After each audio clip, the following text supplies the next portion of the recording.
bent over spinal flexion and extensions with resistance band.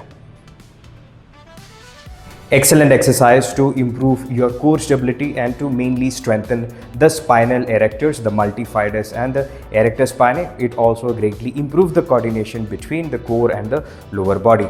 Now, this is how we can do it with a resistance band. Now, this particular resistance band has two ends, so I am going to step on the center with both the legs like this. Okay, feet are hip width apart. Now, from this position, I'm going to hinge my hip back. Hinge my hip back, simultaneously bend the knees, pull back the hips completely. You should feel a stretch happening in the hamstring and the glutes. It just means that they are able to stabilize the lower back very well and the stress does not go against the lower spine. Now, as I hinge my hip back, I'm going to bend forward with the upper body, get it somewhere close to a parallel position to the ground. Now, I'm going to grab both ends of the resistance band like this. Now, adjust the resistance accordingly.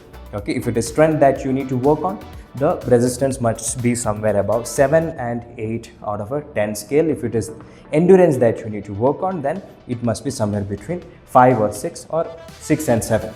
Now, I'm going to adjust the resistance according to my goal. Make sure the resistance band is coming from the midpoint of the feet because the line of pull has to be adjusted behind the knees towards the front of the hip and away from the midpoint of the lower back so that the stress does not go against the joints. Now, you can see the line of pull where it is I'm holding. It is behind the knees, front of the hip and a little bit towards the front of the lower spine.